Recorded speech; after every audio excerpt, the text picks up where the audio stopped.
Hello বন্ধুরা, good morning. আমি সঙ্গীতা। আমার নতুন একটা ব্লগে তোমাদেরকে অনেক অনেক ওয়েলকাম আর ভালোবাসা। কেমন আছো তোমরা সবাই? আশা করছি ভালো আছো আর সুস্থ আছো। আমরাও না বেশ ভালো আছি। আর আজকের দিনটি হচ্ছে বৃহস্পতিবার। ঘড়িতে এখন বাজে ওই সকাল 6:30 নাগাদ। তোমাদেরকে সাথে নিয়ে আজকে ব্লগটা এখান থেকেই শুরু করছি। আই হোপ ব্লগটা তোমাদের একটু হলেও ভালো লাগবে। তোমরা যারা আমার প্রতিদিনের ভিডিও দেখো তোমরা তো জানোই, আর অন্যান্য দিনের থেকে বৃহস্পতিবারের সকালটা কিন্তু আমার কাছে একদম অন্যরকম।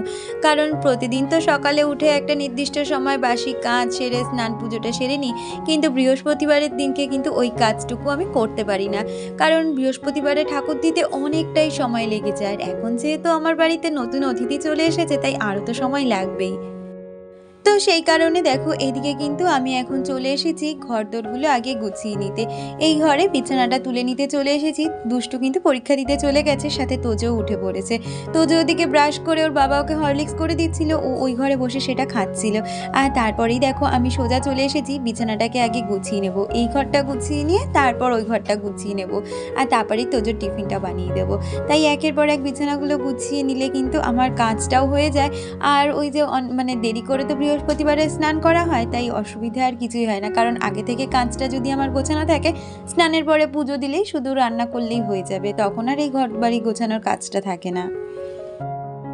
আমাকে নাজিরা কমেন্ট করেছে, সে লিখেছে, ঠিকই বলেছো দিদি, আমাদের ধর্মে এগুলো মানে, আমরাও মানি। আমার মনটা একদমই ভালো নেই, কারণ দুটো মেয়েরই জ্বর। তুমি প্রার্থনা করো যাতে ওরা তাড়াতাড়ি সুস্থ হয়ে ওঠে। ঠিকই বলেছিল, এগুলো মনের বিশ্বাস। আমি নিশ্চয়ই তোমার মেয়েদের জন্য ভগবানের কাছে প্রার্থনা করব, ওরা যেন খুব তাড়াতাড়ি সুস্থ হয়ে ওঠে। আসলে কি বলতো, হঠাৎ করে তো ঠান্ডাটা পড়ে গেছে, তাই এখন ঘরে ঘরে ঠান্ডা গরমের এই জ্বরটা রয়েছে। আর শীতকালে জ্বর আসলে সত্যিই খুব কষ্টের, বিশেষ করে বাচ্চাদের তো অবশ্যই। তো আমি ভগবানের কাছে যাই আর মন থেকে চাই যে ওরা খুব তাড়াতাড়ি যেন সুস্থ হয়ে ওঠে। আর জানি গো, বাচ্চাদের শরীর খারাপ হলে মাদের মনে যে কতটা অশান্তি হয় সেটা একটা মাই বোঝে। তো যাই হোক, কথা বলতে বলতে দেখো এই ঘরে চলে এসেছি। এই ঘরে কিন্তু আমি এসে এই সমস্ত জামা কাপড়গুলো আগে গুছিয়ে নিচ্ছি, বিছানাটাকে গুছিয়ে নিয়েছি, তারপরে ওইদিকে জামা কাপড়গুলো একের পর এক গুছিয়ে নিচ্ছি। আর তোজো যেন কি খোঁজ করতে এসেছিল এই ঘরে, ও ওইদিকে একটু পড়তে বসেছিল খেয়ে দে। কারণ আজকে আবার হিন্দি টেস্ট রয়েছে, এই টেস্টের পরে আবার 8 তারিখ থেকে এক্সাম, ওই একটা চাপ জানো তো। ওই এক্সামটা হলে মনে হয় আমি অনেকটা নিশ্চিন্ত, কারণ বাচ্চা কাচ্চার পরীক্ষা মানে কি বলতো, মাদেরই পরীক্ষা। তো এরকমই হয়েছে ব্যাপার। আর এদিকে দেখো একটার পর একটা জামা কাপড়গুলো গুছিয়ে রাখছি, সাথে তোজোর যে স্কুল ড্রেস বা ওর স্কুলে যা যা জিনিসপত্র সমস্ত ওইগুলো গুছিয়ে ওকে ওই ঘরে দিয়ে এসেছি, যাতে ও ওই ঘরেই রেডি হয়ে যেতে পারে। আমাকে রিয়েল ব্লগার এপি চ্যানেল থেকে আলপনাদি কমেন্ট করেছে, দিদি লিখেছে দারুণ হয়েছে। থ্যাংক ইউ দিদি। আর মিতালিদি কমেন্ট করেছে, দিদি লিখেছে খুব ভালো লাগলো ভিডিওটা, তুমি খুব সুন্দর করে গুছিয়ে কাজ করো, খুব ভালো থেকো, ভালোবাসা নিও। চেষ্টা করি দিদি কাজগুলো যেগুলো করি সেগুলো যাতে গুছিয়ে করতে পারি। আর কি জানো তো, গুছিয়ে কাজ করলে কোথাও গিয়ে মনে হয় কি আমাদেরই কাজের ক্ষেত্রে অনেকটা সুবিধে হয়।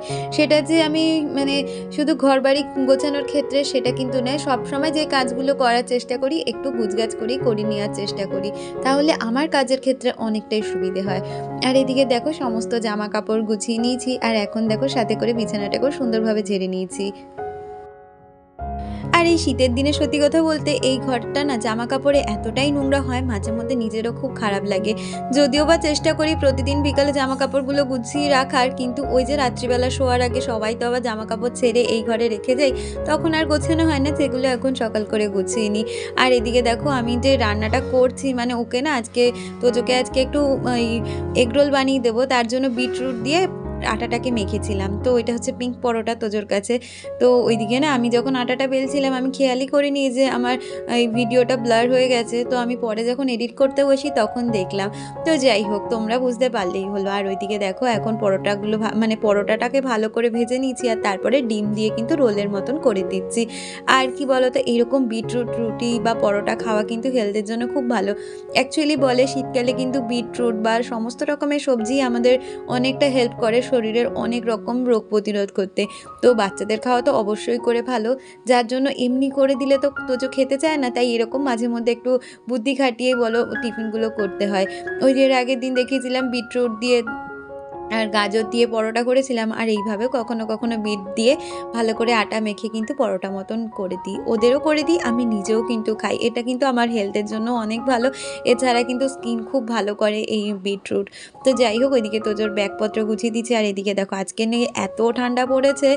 তোজো আজকে মোজা থেকে, মাংকি টুপি থেকে, গ্লাভস থেকে সমস্তটাই পড়েছে। আর সত্যি ওইদিকে না ভীষণ ঠান্ডা পড়েছে এই 3 দিন ধরে বলতে পারো। আর ওইদিকে তোজোকে স্কুলে পাঠিয়ে আমিও স্নান সেরে নিয়েছি। আর স্নান করে দেখো আমি একটা আজকে অনেক দিন পরে শাড়ি পরলাম। জানি না, আজকে খুব ইচ্ছে হলো বৃহস্পতিবারের দিন করে একটু শাড়ি পরি। তার মধ্যে আজকে পূর্ণিমা আর অঘ্রাণ মাসের যেহেতু মানে বৃহস্পতিবার, তো সেক্ষেত্রে সমস্তটা মিলিয়ে কিন্তু আজকে একটা ভীষণ ভালো দিন। তো এই জন্যেই দেখো শাড়ি পরে নিয়েছি। আর আজকে সারাটা দিনই বলতে পারো এরকম শাড়ি পরেই কাটাচ্ছি।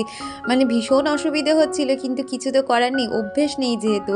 বিয়ের 1টা বছর পর কিন্তু আমি 1 বছর টানা শাড়ি পরেছি, কারণ আমার শাশুড়ি মা বলতেন বিয়ের 1টা বছর অন্তত শাড়ি পরো, তারপরে তোমার যা মন চায় তুমি পরো।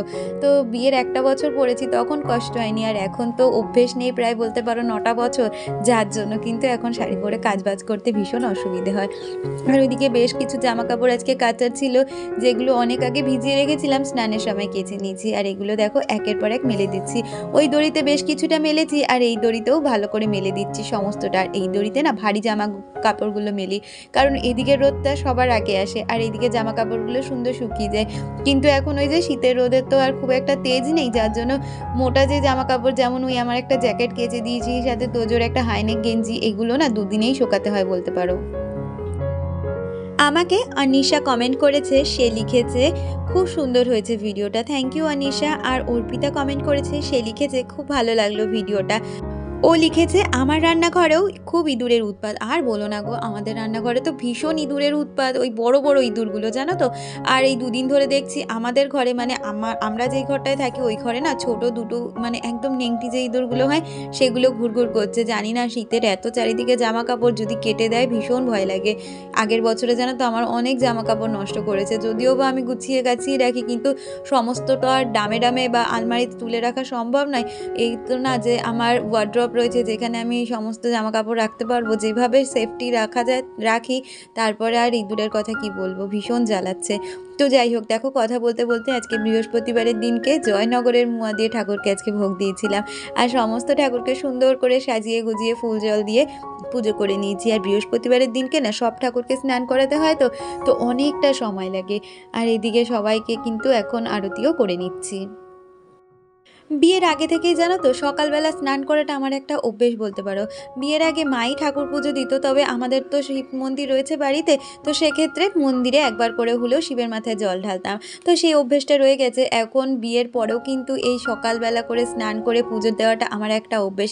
যদিও বা তোজো যখন ছোট ছিল ওই সময়টা আমি এতটা গুছিয়ে বা এতটা সময় ধরে সকালে স্নান করে পুজো দিতে পারতাম না, তখন আমার শ্বশুরমশাই কিন্তু ওই প্রায় 2 বছর কাজ চালিয়ে নিয়েছে। তারপরে আবার যথারীতি কিন্তু আমি চলে এসেছি এই এই পুরনো রুটিনে। এটা আমার বিয়ের পর, মানে আগে থেকেই ওই যে বলি না সকালে স্নান পুজো দেওয়া, আর এই সকালবেলা স্নান পুজো দেওয়ার পর না সত্যিই মনে একটা পজিটিভনেস এত ভালো কাজ করে, সারাদিনের বলতে পারো একটা এক্সট্রা এনার্জি চলে আসে। আর ওইদিকে আমি যেহেতু ঠাকুর ঘরে অনেকটাই সময় কাটিয়ে দিয়েছি, আজকে তো ঠাকুর ঘরে ঢুকেছি ওই ধরো 9টা নাগাদ, আর ঠাকুর ঘর থেকে বেরিয়েছি ওই 10টা প্রায় বেজেই গেছিলো। এসে না আজকে আর চা খাইনি, 10টার সময় কি চা খাবো বলো।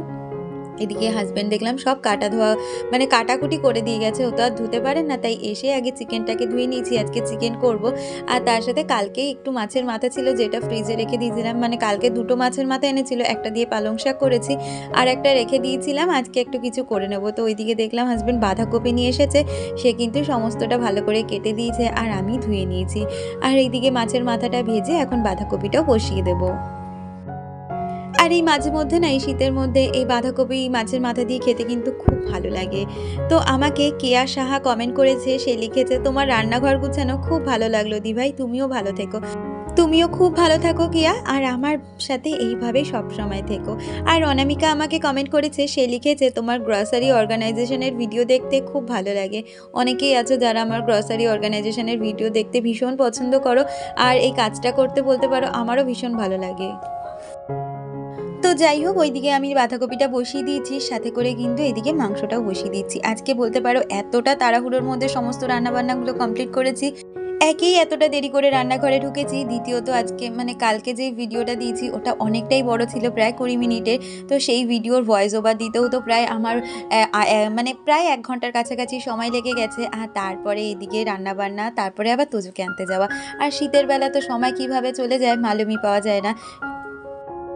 তো সেই কারণে খুব তাড়াতাড়ি করে কিন্তু রান্নাটা সেরেছি। ওদিকে মানে সেরেছি বলা যায় না, ওইদিকে বাঁধাকপিটা হয়ে গেছে, সাথে ভাতটা বসিয়ে দিয়েছি আর মাংসটা ওইদিকে স্টিমে করে, কষা যেহেতু করবো তাই স্টিমে করে দিয়েছি। আর এইভাবে কিন্তু আজকে এই ভাতটা একদম স্লোতে করে দিয়ে আর মাংসটাও একদম মানে ঢাকা চাপা দিয়ে রান্না বসিয়ে দিয়ে আমি রান্নাঘরটা পরিষ্কার করে নিয়ে দুষ্টুকে বলেছি, "তুই একটু দেখ, আমি ভাইকে নিয়ে আসছি।" তো যেহেতু স্কুলটা কাছে আমার অসুবিধে হয় না, ভাত হতে হতে আমি চলে আসতে পারবো। আর ওকে বলেছি মাংসটা যদি ফুটে যায় আমি সমস্তটা দেখে গেছি, তুই শুধু একটু গ্যাসটা অফ করে দিস, বাকিটা আমি এসে নামিয়ে টাবিয়ে নেব। তো এরকম করেই আজকে দিনটা কাটিয়েছি জানো না। আমাকে মানসী ব্লগ চ্যানেল থেকে কমেন্ট করেছে, সে লিখেছে, "অনেক ভালোবাসা রইলো, শুভরাত্রি দিদিভাই, শুভ সকাল বন্ধু।"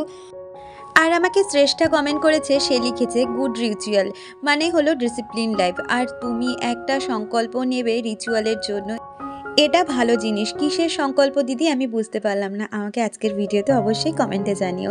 আর ওইদিকে কিন্তু মানে তোজোকে নিয়ে এসে লাঞ্চ নিয়ে বসে পড়েছি। তারপরে সন্ধে দিয়ে রাত্রের দিকে এত ঠান্ডা পড়েছিল, একটু কাঠ জ্বালিয়ে আগুন পুড়িয়ে নিচ্ছি। তাহলে বন্ধুরা আজকের ভিডিওটা এই পর্যন্ত রাখছি, দেখা হচ্ছে পরবর্তী ভিডিওর সাথে, ততক্ষণ তোমরা ভালো থেকো।